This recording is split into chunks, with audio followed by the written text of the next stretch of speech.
Hello everyone, welcome to E classes. आज हम लोग क्या पढ़ेंगे? आज हम लोग स्टैंडर्ड 9 का हिस्ट्री का एनसीईआरटी का फर्स्ट चैप्टर जिसका नाम है फ्रेंच रिवॉल्यूशन, ये हम लोग आज पढ़ने वाले हैं और ये इसका फर्स्ट पार्ट है। और इस फर्स्ट पार्ट में हम लोग क्या पढ़ेंगे? इस फर्स्ट पार्ट में हम लोग फ्रांस के बारे में जानेंगे, उसका सोसाइटी के बारे में जानेंगे, ठीक है, और रिवॉल्यूशन आया कैसे, ठीक है, कैसे स्टार्ट हुआ रिवॉल्यूशन ये भी समझेंगे। साथ ही साथ फ्रांस जो है रिवॉल्यूशन में ही कॉन्स्टिट्यूशनल मोनार्क कैसे बना ये भी समझेंगे, ठीक है। और कुछ कुछ फिलोसफर्स यानी कि दार्शनिक और उनके विचारों के बारे में भी जानेंगे कि क्या विचार रखते थे कि समाज कैसा होना चाहिए, एक राजतंत्र यानी कि पॉलिटिकल सिस्टम कैसा होना चाहिए देश में, ठीक है, सोसाइटी कैसा होना चाहिए, ये सब से रिगार्डिंग उनका कुछ कुछ थॉट्स था।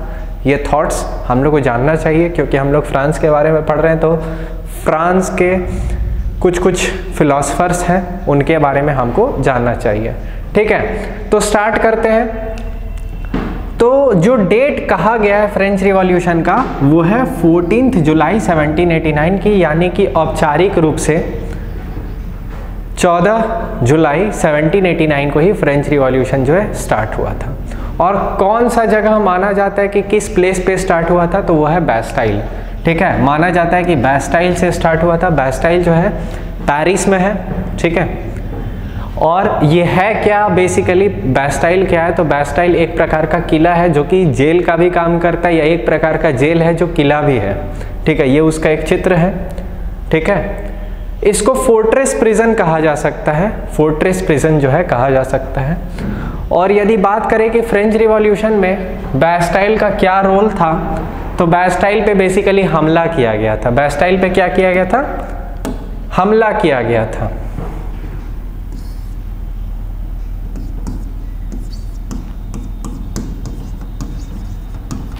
ठीक है, अटैक किया गया था। पर इसका रीजन क्या था? Why attacked, why was it attacked? तो पहला रीजन तो है भैया कि सब हेट करता था इसको। क्या करता था? हेट। तो नफरत क्यों करती थी जनता इसको? एक रीजन तो ये है कि बैस्टाइल जो है राजा की असीम शक्तियों का, अनंत शक्तियों का प्रतीक था। फ्रांस में उस समय मोनार्क था जो कि हम लोग आगे देखेंगे। अब बैस्टाइल जो है फ्रांस के जो राजा थे, मोनार्क थे, उनके पावर को दर्शाता था कि उनका पावर जो है लिमिटलेस है। इसी बात का प्रतीक था बैस्टाइल, जो कि जनता को बिल्कुल पसंद नहीं था। दूसरा ये बात कि भाई हम लड़ने जा रहे हैं तो हमारे पास कुछ हथियार तो होना चाहिए, खाली पेट और खाली हाथ हम कौन सा जंग जीत सकते हैं। तो ये जनता का मान्यता था और ऐसा हुआ भी। बैस्टाइल में जो है उनको अटैक करने का दूसरा रीज़न था कि भैया हथियार मिलेगा, एम्यूनिशन मिलेगा, ठीक है, एम्यूनिशन के लिए भी।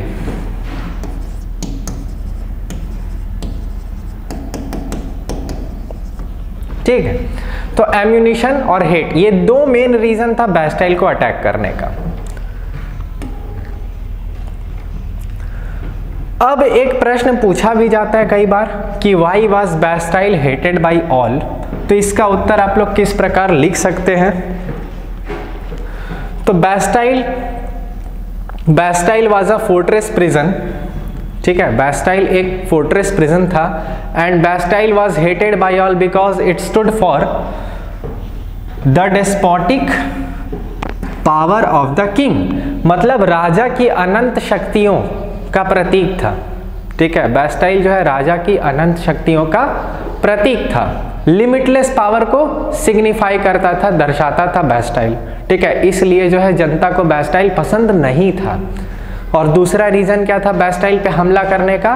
कि एम्यूनिशन, हथियार मिलेगा। लेकिन यहाँ पे अटैक का बात नहीं किया गया, यहाँ पे सिर्फ हेट का बात किया गया है कि नफरत करने का क्या रीजन था बैस्टाइल को। आगे देखिए, तो फ्रांस है क्या, कहाँ बेसिकली वर्ल्ड में यदि देखें तो फ्रांस का ये लोकेशन है, ये जो ग्रीन कलर से जो टेरिटरी मार्क किया गया है ये फ्रांस है। और ये पूरा एरिया जो है, ये कॉन्टिनेंट कौन सा है? ये यूरोप है। ये यूरोपियन कॉन्टिनेंट में एक कंट्री है फ्रांस, जिसको कि ग्रीन कलर से मार्क करके दर्शाया गया है इस मैप पर। तो ये हो गया फ्रांस का लोकेशन। अब कुछ फ्रांस का नेबरिंग कंट्रीज के बारे में जान लेते हैं। फ्रांस का लोकेशन हम लोग देख लिए कि मैप में फ्रांस कहाँ पर है, वर्ल्ड में फ्रांस कहाँ पर है। अब फ्रांस के आसपास है कौन कौन, तो बेसिकली बेल्जियम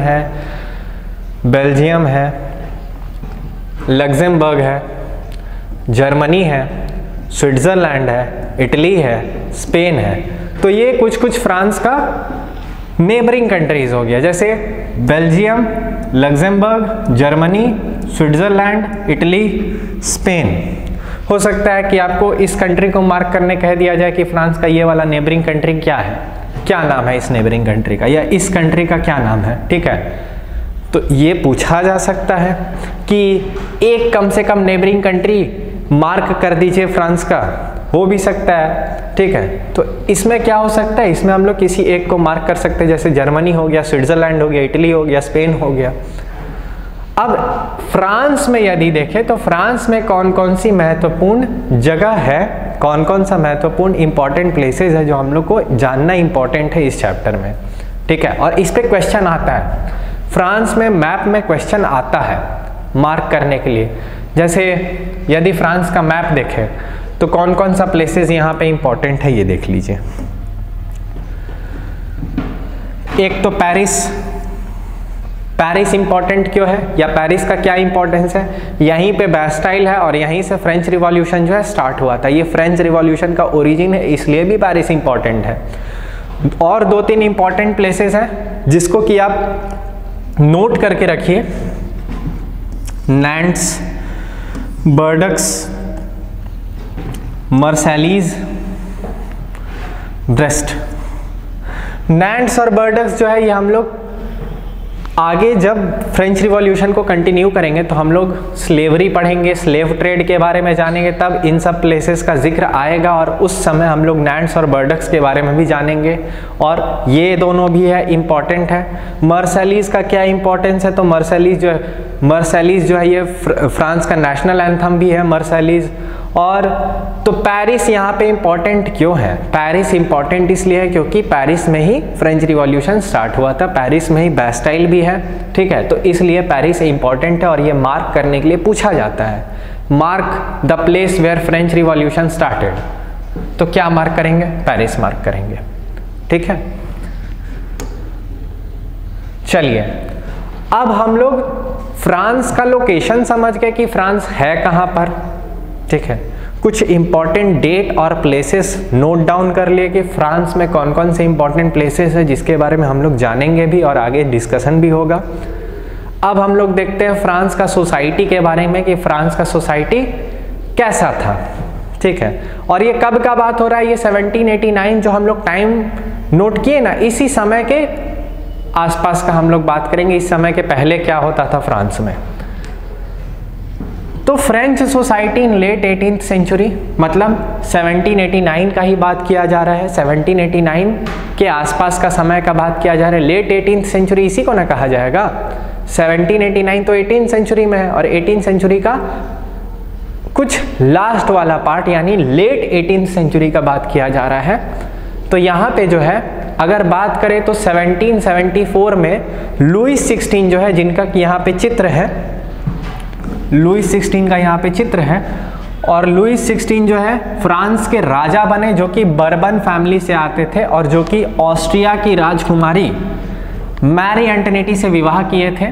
ठीक है, तो लुईस 16 क्या बन गए, फ्रांस के मोनार्क बन गए। और फ्रांस में उस समय कैसा पॉलिटिकल सिस्टम था, तो मोनार्क फॉलो किया जाता था, ऑटोक्रेसी।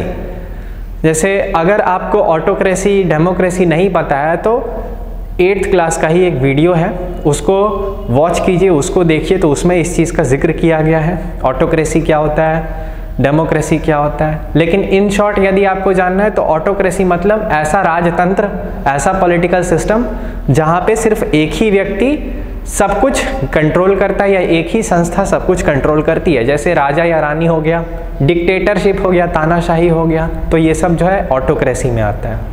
मतलब एक ही व्यक्ति या एक ही संस्था के पास संपूर्ण सत्ता का शासन करने का पावर है। तो ऐसे उस समय ऑटोक्रेटिक गवर्नमेंट जो है फ्रांस में था और मोनार्क फॉलो किया जाता था, जिसमें कि उस समय रूलर कौन थे, लुईस 16 रूलर थे। और 1774 में ये 20 वर्ष की आयु में राजा बने थे। और वहीं सोसाइटी का यदि बात किया जाए तो सोसाइटी जो है 3 वर्गों में बटा हुआ था। पहला फर्स्ट स्टेट, जिसको कि क्लर्जी बोलते थे। फर्स्ट स्टेट में कौन कौन रहते थे? फर्स्ट स्टेट में वो लोग थे जो लोग चर्च के पुजारी थे, प्रीस्ट, ठीक है, उनको क्लर्जी कहा जाता था। और इसको फर्स्ट स्टेट को जो है हिंदी में पादरी वर्ग भी कहते हैं।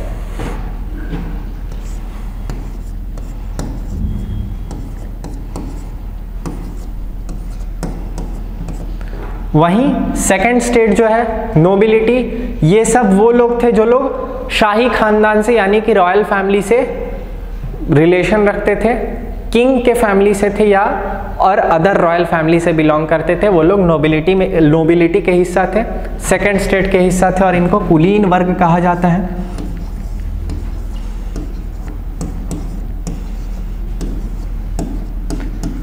मतलब जिनका जन्म ऊंचे कुल में हुआ है, ठीक है, हाई फैमिली, हाई स्टेटस था इन लोग दोनों का, फर्स्ट स्टेट और सेकंड स्टेट, ठीक है। और यही तीसरा जो सेक्शन था सोसाइटी का वो था थर्ड स्टेट, यानी कि आम आदमी।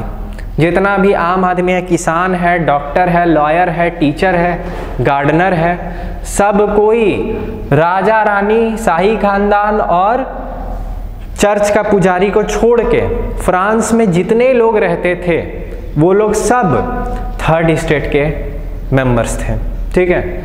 और यदि बात किया जाए पॉपुलेशन का, तो पॉपुलेशन का लगभग मेजर अबव 90% कहेंगे तो गलत नहीं होगा, थर्ड स्टेट के मेंबर थे।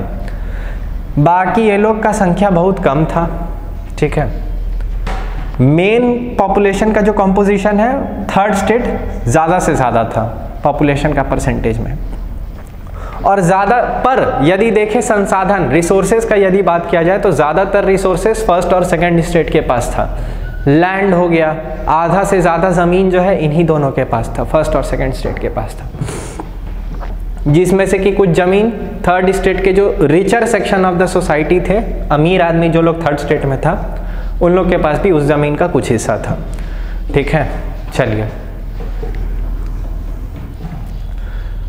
अभी जो है दोनों के बीच में कंपैरिजन किया जाए कि फर्स्ट और सेकंड स्टेट और थर्ड स्टेट में क्या जो है अंतर था, सोशल स्टेटस दोनों का अलग क्यों था। यानी कि क्लर्जी और नोबिलिटी का बात करें और थर्ड स्टेट का बात करें तो दोनों का सोशल स्टेटस में क्या अंतर था।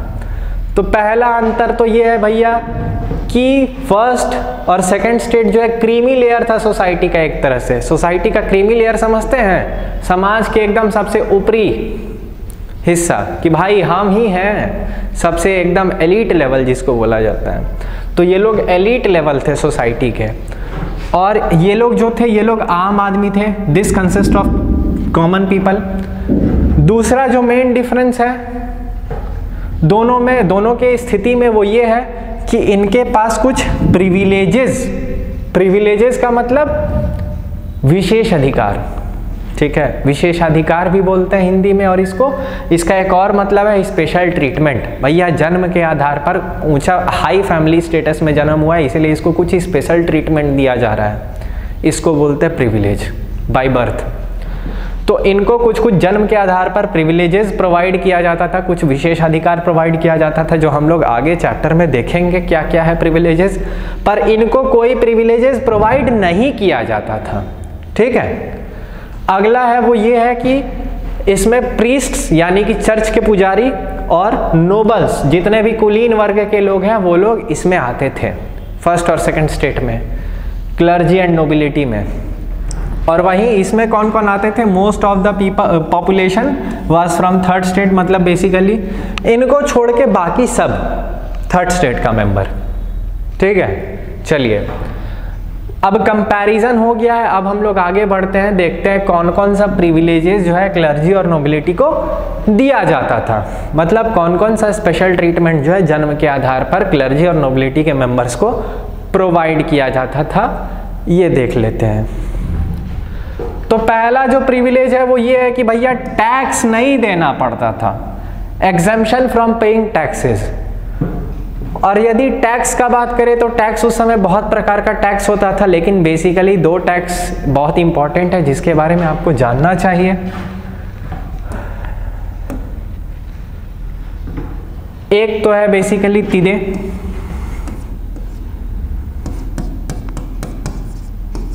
दूसरा है टैली। तीदे जो है वो चर्च को देना होता था, ठीक है, मतलब चर्च ये कर वसूल करता था बाकी लोगों से, जिसमें कि एग्रीकल्चरल प्रोडक्शन का कुछ परसेंटेज देना होता था।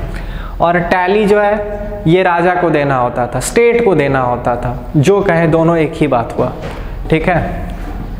तो टैक्स उस समय मेजर 2 ही टैक्स था, इसके अलावा भी टैक्स था, लेकिन ये 2 इंपॉर्टेंट टैक्स है जो जानना है। तीदे जो चर्च को देना होता था, किसको देना होता था? चर्च को। और टैली स्टेट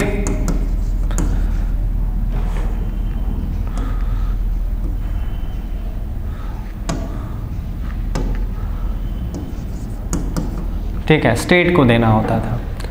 अब दूसरा और एक प्रिविलेज ये है, इनको कुछ और विशेषाधिकार भी दिया जाता था, जैसे फ्यूडल ड्यूज, यानी कि ज़मीन, राजा का जो ज़मीन है उस पर थर्ड स्टेट के मेंबर्स को, पेजेंट्स को, किसानों को फ्री सेवा प्रदान करना होता था, सड़क निर्माण में हिस्सा लेना होता था, सैन्य बलों में सेवा देना होता था थर्ड स्टेट के मेंबर को, ठीक है। ये सब फ्यूडल ड्यूज में आता था। और ये किनको मिलता था? ये नोबल्स को मिलता था, सेकंड स्टेट के लोगों को मिलता था। क्या मिलता था? Feudal dues. ये लोग फ्यूडल ड्यूज इंजॉय करते थे। तो ये कुछ कुछ प्रिविलेजेस हैं जो क्लर्जी और नोबिलिटी को मिलता था बाय बर्थ, ठीक है। चलिए अब आगे यदि देखें तो एक प्रश्न है, what were the privileges enjoyed by the first and second state. मतलब क्वेश्चन क्या पूछा जा रहा है कि फर्स्ट और सेकेंड स्टेट जो है कौन कौन से प्रिविलेज जो है इंजॉय करते थे, उनको किन किन विशेषाधिकार का लाभ मिलता था, जिसको कि अभी हम लोग डिस्कस किए हैं। और इसको आप बुक से भी देखकर लिख सकते हो, और पीछे जो 2 पॉइंट्स हम लोग डिस्कस किए उसको डायरेक्टली भी लिखा जा सकता है इस क्वेश्चन के आंसर में। तो इस क्वेश्चन का आंसर आपको ट्राई करना है, ठीक है। चलिए अब हम लोग देखेंगे सबसिस्टेंस क्राइसिस के बारे में कि what led to subsistence crisis. तो ये समझने से पहले आप इस बात को समझिए कि सबसिस्टेंस क्राइसिस क्या होता है। तो सबसिस्टेंस क्राइसिस का सीधा हिंदी अनुवाद है जीविका संकट। मतलब जीवन जीने के लिए जो बेसिक सुख सुविधा है वो हम अपने और अपने फैमिली के लिए जब अरेंज नहीं कर पाते हैं, इस स्थिति को जीविका संकट कहा जाता है, ठीक है। यानी कि आपके बुक में जो डेफिनेशन है वो देख लीजिए पहले। An extreme situation in which the basic means of livelihood are endangered। endangered से मेरा मतलब है कि खतरे में है, मतलब भाई मिल नहीं रहा है, ये है इंपॉर्टेंस, मेन बात ये है, ठीक है। इसको क्या बोलते हैं हम लोग? सबसिस्टेंस क्राइसिस बोलते हैं। अब इसका रीज़न क्या था, इसका रीज़न को पहले समझिए आप, ठीक है। तो इसका मेन रीज़न ये था, आपके बुक में एक डेटा दिया होगा कि 1715 से 89 के बीच में फ्रांस का पॉपुलेशन 23 मिलियन से ग्रो करके 28 मिलियन तक हो गया, ठीक है। यानी 1715 टू 1789 फ्रांस का जो पॉपुलेशन है वो 23 मिलियन के अराउंड से हो करके 28 मिलियन के अराउंड हो गया। अब यहाँ पे क्या हो रहा है? पॉपुलेशन बढ़ रहा है। जब पॉपुलेशन बढ़ता है तो जनता का डिमांड्स भी बढ़ता है, फूड ग्रेन का डिमांड भी बढ़ता है कि भैया अब अनाज ज़्यादा चाहिए, ठीक है। नेचुरल रिसोर्सेज का खपत बढ़ जाता है, ठीक है। तो फूड ग्रेन्स का डिमांड बढ़ गया,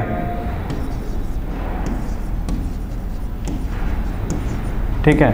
फूड ग्रेन्स का डिमांड बढ़ गया, डिमांड बढ़ गया, लेकिन आ तो नहीं रहा है, मिल तो नहीं रहा है, ठीक है। फूड ग्रेन्स का प्रोडक्शन में इंक्रीमेंट उसी स्पीड से नहीं हो रहा था जिस स्पीड से पॉपुलेशन बढ़ रहा था। मतलब जितना जल्दी जल्दी पॉपुलेशन बढ़ रहा है ना, उतना ही जल्दी जल्दी फूड ग्रेन्स का प्रोडक्शन भी इंक्रीज नहीं हो रहा है। फूड ग्रेन्स का प्रोडक्शन में इंक्रीमेंट बहुत धीरे धीरे आ रहा था, जिसके चलते इसका प्राइस भी बढ़ गया। अब जिसका इनकम कम, वो अफोर्ड नहीं कर पा रहा है फूड ग्रेन्स को, ठीक है, जिसका इनकम कम है वो तो अफोर्ड नहीं कर पा रहा है, तो उसके लिए तो सब्सिस्टेंस क्राइसिस ही होगा, क्योंकि वो अपने लाइवलीहुड को यानी कि जीविका को अर्न नहीं कर पा रहा है, जुगाड़ नहीं कर पा रहा है खाना पानी का, ठीक है। तो क्या हो गया उसके लिए, जीविका संकट हो गया, सब्सिस्टेंस क्राइसिस हो गया, ठीक है। अब इसी बीच मान लीजिए जो है वेजेस यानी कि तनख्वाह भी बढ़ नहीं रहा है, जो कर्मचारी है उसका तनख्वाह उसी स्पीड से नहीं बढ़ रहा है जिस स्पीड से सामान का दाम बढ़ रहा है। तो ये भी एक रीज़न था कि कर्मचारी का तनख्वाह कम था और उतने कम वेतन पर, उतने कम सैलरी पर वो हाई प्राइसेस पे अवेलेबल जो फूड ग्रेन्स था वो अफोर्ड नहीं कर पा रहा था। ये भी एक रीज़न था सब्सिस्टेंस क्राइसिस का। अब इसी बीच मान लो सूखा पड़ जाए, तूफान आ जाए और अनाज बर्बाद हो जाए, फसल बर्बाद हो जाए खराब मौसम के कारण, ठीक है, तो उपज अच्छा नहीं होगा और फूड ग्रेन्स का और शॉर्टेज हो जाएगा।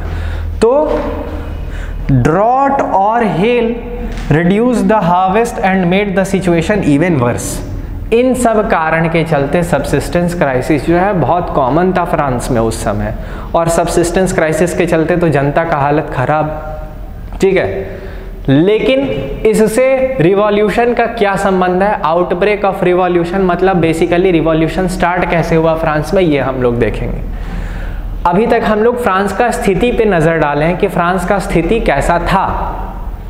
अब इससे जो है जनता के मन में थोड़ा सा असंतोष का भावना उत्पन्न हो रहा था राजा के प्रति, कि राजा जो है हमारे लिए सही काम नहीं कर रहे हैं। इस प्रकार से जनता के मन में राजा के प्रति असंतोष का भाव था, सेटिस्फैक्शन नहीं था, ठीक है।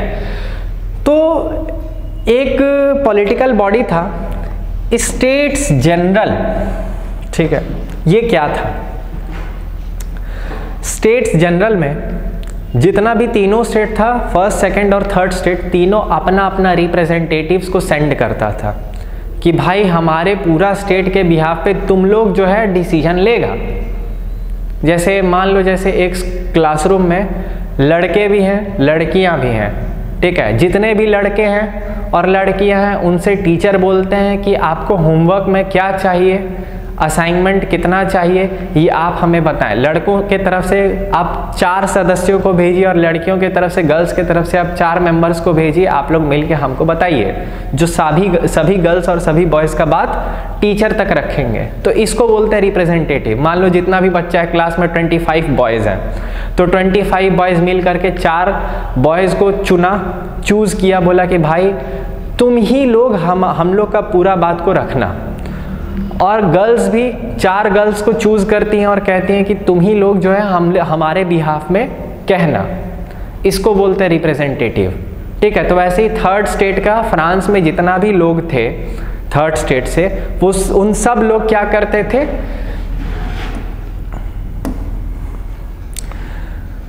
600 मेंबर्स सेंड करते थे, 600 सदस्यों को चुनकर स्टेट्स जनरल में सेंड कर देते थे कि भाई हमारे बिहाफ पे, हम पूरा स्टेट, थर्ड स्टेट के बिहाफ पे तुमको डिसीजन लेना है, इन 600 सदस्यों को डिसीजन लेना है। फर्स्ट और सेकंड स्टेट क्या करते थे, 300 और 300 सदस्यों को सेंड कर देते थे। अब राजा को कोई भी डिसीजन लेना होता था तो राजा पहले स्टेट जनरल का मीटिंग बुलाते थे और उसका जो निष्कर्ष निकलता था उस आधार पर राजा डिसीजन लेते थे। ये फ्रांस का उस समय का सिस्टम था, ठीक है। लेकिन अब यहाँ पे समस्या क्या उत्पन्न हुआ, समस्या ये हुआ कि 5 मई को जो है 1789 को लुईस 16 इसी प्रकार का स्टेट जनरल का मीटिंग बुलाते हैं। On 5th May 1789 Louis 16 called a meeting of states general. लेकिन दिक्कत ये हुआ कि वोटिंग कैसा होता था, voting in states general in the past had been conducted according to the principle that each state had 1 vote. Each state had one vote. हम इस पर दोबारा जोर दे रहे हैं, एम्फेसाइज डाल रहे हैं कि each state had one vote. इसका मतलब क्या है? इसका मतलब ये है कि जो याद करो, अभी तुरंत बताया कि 600 सदस्य भेजता था थर्ड स्टेट का लोग मिल करके, अब वो 600 सदस्य मिल करके एक वोट देगा। ठीक है, 600 आदमी मिल के कितना वोट देगा? एक वोट डालेगा। मान लो जैसे हम राजा हैं, हम डिसीजन ले रहे हैं, हम ही लुईस 16 है, हम बोल रहे हैं भाई टैक्स बढ़ाएं हाँ या ना, वोटिंग करो।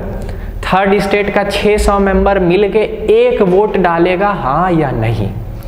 सेकंड और फर्स्ट स्टेट का मेंबर भी यही करेगा, 300 सदस्य मिलके एक वोट डालेगा, फर्स्ट स्टेट का भी सेकंड स्टेट का भी। तो बेसिकली 3 वोट डाला गया, एक 300 सदस्य फर्स्ट स्टेट का वोट डाला, दूसरा 300 सदस्य सेकंड स्टेट का वोट डाला, तीसरा थर्ड स्टेट का 600 सदस्य मिल करके एक वोट डाला। तो ये 3 वोट डलाया स्टेट जनरल का मीटिंग में।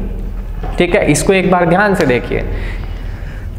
स्टेट जनरल क्या था? तो state general was a political body which all the 3 state sent their representatives.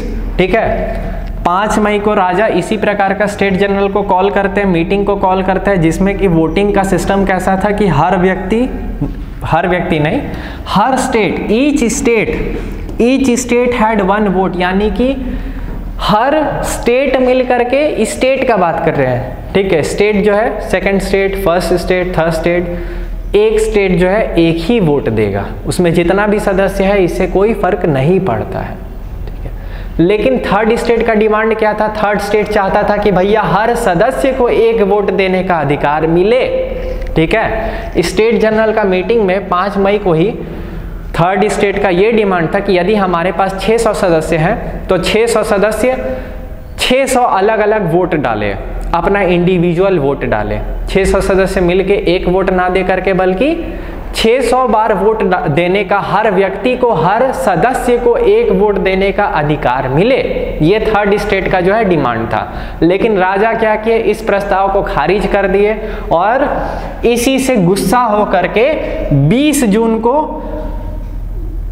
वो लोग जो निकले थे वो लोग टेनिस कोर्ट में इकट्ठा हो गए। इकट्ठा कब हुआ? तो 20 जून को। कहाँ पे इकट्ठा हुआ? तो इंडोर टेनिस कोर्ट में। ठीक है, हालांकि थर्ड स्टेट का लोग उसी दिन वॉकआउट कर दिए थे असेंबली से, स्टेट जनरल का मीटिंग से, और 20 जून को कहाँ इकट्ठा हुए? तो इंडोर टेनिस कोर्ट में। कहाँ पर था ये? तो वर्साइलीज में था। वर्साइलीज जगह का नाम है, जिस जगह पर इंडोर टेनिस कोर्ट था, जहाँ पर ये लोग इकट्ठा हुए 20 तारीख को, और अपने आप को क्या डिक्लेयर कर दिए? They declared themselves national assembly. On 20th June the representatives of third state assembled together in the hall of indoor tennis court in Versailles and declared themselves as national assembly. ठीक है, चलिए, ये उसका एक चित्र है, द टेनिस कोर्ट ओथ। यहाँ पे इन लोगों ने मिल करके शपथ लिया, ओथ कहा जा रहा है, शपथ लिया। क्या चीज का शपथ? कि हम फ्रांस के लिए एक संविधान का निर्माण करेंगे जो राजा की सत्ता पर अंकुश लगाएगा, लिमिट करेगा पावर को, मोनार्क का पावर को लिमिट करेगा। इस प्रकार का जो है उन लोगों ने शपथ लिया। National assembly completed the draft of constitution in 1791। अब जो है वो लोग संविधान का निर्माण करने के लिए मिला था और 1791 तक संविधान बन भी गया, जिसका कि ऑब्जेक्टिव क्या था? Its main objective was to limit the power of the monarch. मतलब राजा की सत्ता पर अंकुश लगाना मेन ऑब्जेक्टिव था। Its main objective was to limit the power of the monarch. ठीक है, तो ये रहा 1791 का कॉन्स्टिट्यूशन। चलिए अब कुछ फिलोसफर्स का विचारधारा समझ लेते हैं कि क्या आइडिया था फिलोसफर्स का। तो कुछ इस प्रकार का आइडिया था कि समाज में वो चाहते थे कि इक्वालिटी बिफोर लॉ हो और इक्वल स्टेटस सबको प्रोवाइड किया जाए, सबको फ्रीडम प्रोवाइड किया जाए। ठीक है, क्या चाहते थे? कि society based on freedom and equal laws for all. ठीक है, सबके लिए समान कानून हो और सबको फ्रीडम प्रोवाइड किया जाए, ये उनका विचारधारा था। इसमें से कुछ कुछ प्रमुख फिलोसफर्स थे।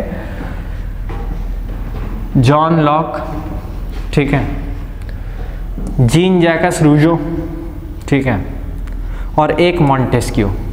ये कुछ कुछ प्रमुख फिलोसफर्स थे, कुछ प्रमुख दार्शनिक थे फ्रांस के, और इनकी क्या विचार थी, इनके क्या विचार थे, और ये कुछ कुछ बुक्स भी लिखे थे। बुक्स में भी अपना विचार का वर्णन करते हुए जॉन लॉक द्वारा लिखा हुआ बुक में वो कहते हैं, in two treatises of government John Locke sought to refuse the doctrine and divine absolute right of the monarch. मतलब राजा की असीम शक्तियों का खंडन करते हैं, ठीक है, मानने से इनकार करते हैं, बोलते हैं कि भाई मोनार्क के पास असीम शक्ति नहीं होना चाहिए, लिमिटलेस पावर नहीं होना चाहिए, ठीक है।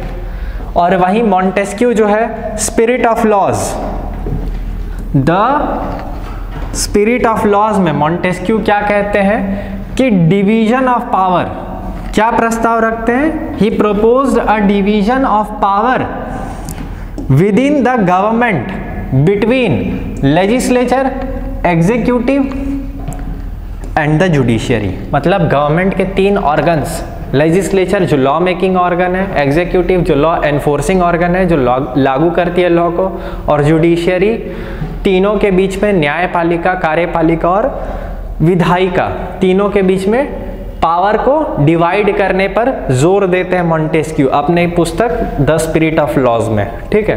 तो ये कुछ कुछ विचार थे दार्शनिकों के, फ्रांस के जो फिलोसफर्स हैं उनके कुछ विचार थे, ठीक है, और उनके कुछ पुस्तक बुक्स के बारे में भी हम लोग देखें। अब कुछ क्वेश्चंस हम लोग डिस्कस कर लेते हैं, ठीक है। तीदे जो कि एक टैक्स है, इसमें क्या एग्रीकल्चरल प्रोडक्शन का 1/10 पार्ट पे करना होता है। तो प्रश्न पूछा जा रहा है कि कौन वसूली करता था इस कर का, इस टैक्स को कौन वसूलता था। Tithe which comprised of 1/10 of agricultural produce was levied by, मतलब वसूली कौन करता था, चर्च करता था, किंग, स्टेट या नन ऑफ दीज। इसका आंसर पता होना चाहिए, बहुत बेसिक क्वेश्चन है, थोड़ी देर पहले डिस्कस किया गया, आंसर है चर्च, ठीक है, चर्च ही तीदे वसूल करता था। और टैली कौन वसूल करता था ये आप लोग कमेंट करके बताइए, ठीक है। अगला प्रश्न है कंसिडर द फॉलोइंग स्टेटमेंट्स। कुछ स्टेटमेंट दिया गया, ये स्टेटमेंट बेस्ड एमसीक्यू है। कुछ स्टेटमेंट्स दिया गया है जैसे peasants made up about 90% of the population, और दूसरा स्टेटमेंट क्या कह रहा है कि about 60% of the land was owned by the nobles, the church and other richer members of the third state. पहला स्टेटमेंट क्या कह रहा है कि 90% जो है पॉपुलेशन का परसेंटेज पेजेंट्स यानी कि किसान, कृषि वर्ग का था। दूसरा स्टेटमेंट कह रहा है कि 60% से भी ज़्यादा ज़मीन जो है थर्ड स्टेट के रिचर मेंबर, ठीक है, फर्स्ट और सेकंड स्टेट, इन तीनों के पास 60% से भी अधिक ज़मीन और रिसोर्सेज थे, ठीक है। अब पूछा जा रहा है कि which of the above statements is are true. इन दोनों में से कौन सा स्टेटमेंट या दोनों ही स्टेटमेंट सही है या नहीं सही है। क्या सिर्फ पहला वाला सही है या सिर्फ दूसरा वाला सही है या दोनों सही है, बोथ 1 और 2, या दोनों में से कोई भी सही नहीं है। तो इसका उत्तर बड़ा सरल है, दोनों सही है, बोथ 1 और 2 आर करेक्ट। ये दोनों स्टेटमेंट्स आपके बुक में ही हैं, ठीक है, बुक रीडिंग करिएगा तो आपको ये दोनों स्टेटमेंट्स मिलेंगे और स्टेटमेंट बेस्ड क्वेश्चन भी बन सकता है, ठीक है, इस प्रकार का, इसका ध्यान रखें। अगला प्रश्न है, ये बेसिकली प्रश्न होकर के एक प्रकार का मैच द फॉलोइंग है। इसमें आपको 2 कॉलम देखने को मिल रहा है। एक है, पहला कॉलम में है Bastille, Louis 16, John Locke, Montesquieu, division of power within the government. दूसरे कॉलम में the spirit of laws, fortress, prison, 2 treaties of government, the spirit of laws and Bourbon. यदि मैच किया जाए तो आपको क्या लगता है, बैस्टाइल को किससे मैच किया जाना चाहिए। बैस्टाइल एक प्रकार का फोर्ट्रेस प्रिजन है, ठीक है। तो यहाँ पे यदि देखें तो नंबर 1 किससे मैच हो रहा है, 1 जो है बी से मैच हो रहा है, ठीक है। बैस्टाइल किससे मैच हो रहा है, फोर्ट्रेस प्रिजन से मैच हो रहा है। 1B से मैच हो रहा है। अब इस ऑप्शन में आप सर्च करिए 1B के साथ किस में मैच हुआ है, किस ऑप्शन में 1 को B के साथ मैच किया गया है, इस ऑप्शन में 1 को B के साथ मैच किया गया है। तो ऐसे तो हमारा आंसर तो यहीं पे क्लियर हो जाता है A, लेकिन कई हो सकता है कि दूसरे ऑप्शन में भी 1 के साथ B को मैच किया गया होता। खैर बाकी सबको भी मैच कर दिया जाए। लुईस 16 बर्बन डायनेस्टी को बिलोंग करते थे, ठीक है। तो 2 को किसके साथ मैच किया जाना चाहिए, 2 को E के साथ मैच किया जाना चाहिए, ठीक है। जॉन लॉक की पुस्तक कौन सी थी, 2 ट्रीटाइसिस ऑफ गवर्नमेंट, ठीक है। 2 ट्रीटाइसिस ऑफ गवर्नमेंट, ये जॉन लॉक की पुस्तक थी, तो 3 का C, ठीक है। उसके बाद 4 जो है मॉन्टेस्क्यू, इसको A के साथ भी मैच कर सकते हैं और D के साथ भी मैच कर सकते हैं, क्योंकि ये दोनों सेम है, A या D कुछ भी ले लीजिए, ठीक है। मॉन्टेस्क्यू द्वारा लिखी गई पुस्तक थी द स्पिरिट ऑफ लॉज। और लास्ट वाला जो है division of power within the government, इस पर ये भी मॉन्टेस्क्यू के ही किताब में द स्पिरिट ऑफ लॉज में ही कहा गया है। तो कौन सा ऑप्शन बनता है, 5 का A number the spirit of laws सही है, क्योंकि इसका वर्णन जो है इसमें किया गया है। द स्पिरिट ऑफ लॉज में मॉन्टेस्क्यू किस बात पर जोर देते हैं, पावर शेयरिंग पर जोर देते हैं, इसीलिए इसको A के साथ मैच करेंगे। और मॉन्टेस्क्यू की किताब 4 का D हो जाएगा द स्पिरिट ऑफ लॉज, ठीक है। तो क्या हो गया, 1 का B, 2 का E, 3 का C, 1 का B, 2 का E, 3 का C, 4 का D और 5 का A। हमारा पहला ऑप्शन जो है सही होता है आप, ठीक है। तो इस प्रकार से MCQ में मैच द फॉलोइंग आ सकता है। अब हम लोग क्या करते हैं, एक बार रिकॉल कर लेते हैं सभी घटनाओं को, क्या हुआ था, कैसे हुआ था, और साथ ही साथ कहानी के माध्यम से भी अब तक जो हम लोग पढ़े उसको समझ लेते हैं। तो भाई सबसे पहले जो है फ्रांस का यदि बात करें तो फ्रांस एक यूरोपियन कंट्री है, और फ्रांस जो है 1789 से पहले का जो समय है, जिसको कि ओल्ड रेजिम बोलते हैं, उस समय फ्रांस के सोसाइटी को 3 वर्गों में बांटा गया था। पहला फर्स्ट स्टेट, दूसरा सेकंड स्टेट, तीसरा थर्ड स्टेट। फर्स्ट स्टेट को क्लर्जी बोलते थे, ठीक है। फर्स्ट स्टेट को क्या बोलते थे, क्लर्जी बोलते थे। सेकंड स्टेट को नोबिलिटी बोलते थे, और थर्ड स्टेट को जो है कॉमन पीपल। ये आपकी NCERT का ही चित्र है। जितने भी बड़े व्यापारी, सौदागर, कोर्ट ऑफिशियल्स, लॉयर्स, या फिर पेजेंट्स एंड आर्टिशंस, कारीगर जितने भी थे, किसान जितने भी थे, स्मॉल पेजेंट्स, लैंडलेस लेबर, सब कोई थर्ड स्टेट में आते थे, ठीक है। अब यदि बात किया जाए कि क्रांति आया कैसे, तो 5 मई 1789 को 1789 को राजा जो है स्टेट जनरल का मीटिंग बुलाते हैं, जिसमें वोटिंग का सिस्टम क्या था कि पूरा स्टेट मिल करके एक वोट डालेगा। थर्ड स्टेट का डिमांड क्या था कि नहीं, हर सदस्य को एक वोट देना चाहिए। थर्ड स्टेट का ये डिमांड था। राजा उस डिमांड को खारिज कर दिए, तो वो सब असेंबली से, मीटिंग से निकल गए। और 20 जून को वो लोग अपने आप को नेशनल असेंबली घोषित कर देते हैं। टेनिस कोर्ट में शपथ लेते हैं कि भैया हम लोग फ्रांस के लिए एक ऐसा संविधान बनाएंगे जिसमें राजा का पावर को लिमिट किया जा सके।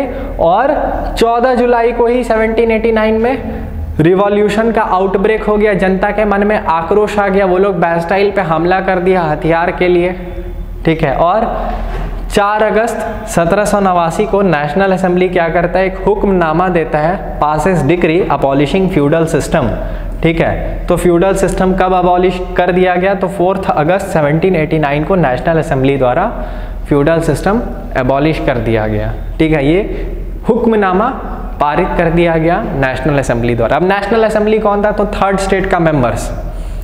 स्टेट जनरल का मीटिंग में जितना भी थर्ड स्टेट का मेंबर्स था, वही सब बाद में नेशनल असेंबली अपने आप को घोषित कर दिया। कब, तो 20 जून को ही, ठीक है। अब यहाँ पर फर्स्ट पार्ट जो है आपका फ्रेंच रिवॉल्यूशन का समाप्त होता है। इसके बाद की सभी घटनाओं को हम लोग सेकेंड पार्ट में कवर करेंगे। Till then study well, stay safe, और अपने विचारों को हमारे साथ कमेंट सेक्शन में साझा करें। धन्यवाद।